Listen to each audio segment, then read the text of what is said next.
Nous ne vivons pas seulement nos vies, mais nous héritons des victoires et des défaites de nos parents, qui les ont eux-mêmes héritées des leurs.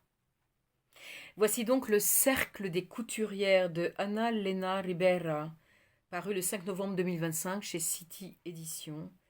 544 pages traduites par Justine Alerts. La chronique a été rédigée le 26 novembre 2025 sur Évanance littéraire, la page Facebook et le site internet. Titre original: Las herederas de la Singère, les couturières de la Singère. Bien plus adapté en réalité que le titre français qui pourrait laisser croire à un roman historique girly, alors qu'il est en réalité d'une profondeur bouleversante et d'une pertinence édifiante. J'ai été intimement concernée par ce roman féminin et engagé d'une portée universelle. Pourquoi ? En premier lieu, en raison de cette fameuse machine à coudre, Singère, qui fut également un témoin passé de génération en génération du côté maternel de ma famille. En second lieu, par l'omniprésence de la violence, de l'inceste, du viol, dans le récit de ces femmes. Aujourd'hui, enfin, la parole se libère. La honte change de camp peu à peu. Le travail est loin d'être terminé, cependant, et ce roman contribue avec clarté, sensibilité et passion à cette grande œuvre commune, sociétale, humaniste, vitale. Il s'inscrit également dans une révolution actuelle de raconter enfin l'histoire par le prisme du regard des femmes, de cette moitié de l'humanité que l'on a invisibilisée, méprisée, bâillonnée, qui a cependant largement contribué à l'édification et l'enrichissement de nos civilisations, de nos cultures, sans que l'on songe à lui rendre hommage.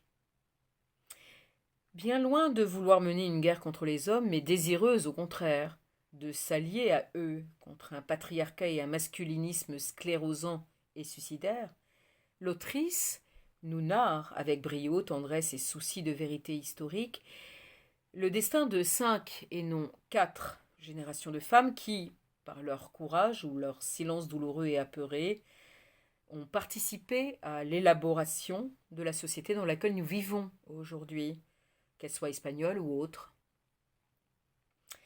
Les drames ayant frappé l'Espagne depuis l'avènement de Franco sont d'une telle ampleur, le réveil de ce peuple depuis le retour à la démocratie et la divulgation des archives nationales si exceptionnelles, que cette fresque historique et ce récit intimiste en deviennent inouïs et inoubliables. Ce n'est pas un roman délicieux, comme le qualifie le magazine Elle. C'est un brûlot, un cri, un témoignage multiple et une reconnaissance de toutes celles qui ont subi. C'est une déclaration de guerre contre l'inacceptable.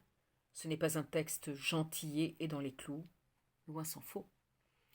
Comment cela serait-il possible avec la figure centrale d'Aurora, cette âme intranquille, en résistance, portant en elle un secret monstrueux, prête à tout pour se sauver.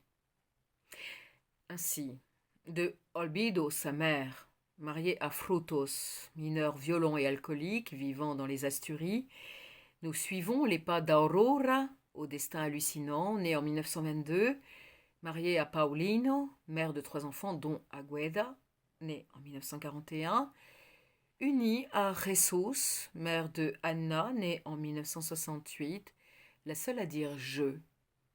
Celle-ci fait un beau mariage avec Carlos, dont elle aura aussi 3 enfants.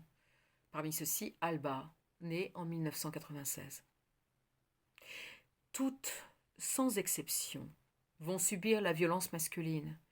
Mais la société changeant, les douleurs cachées, tues, supportées pendant des vies entières, vont enfin être dévoilées, le silence n'étant plus acceptable.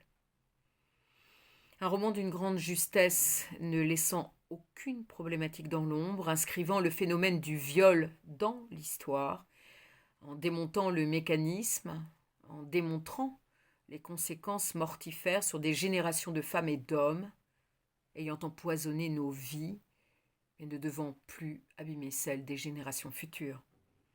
La vérité peut être source de souffrance, mais aussi de libération et d'apprentissage afin de construire un monde nouveau, meilleur, plus juste et égalitaire.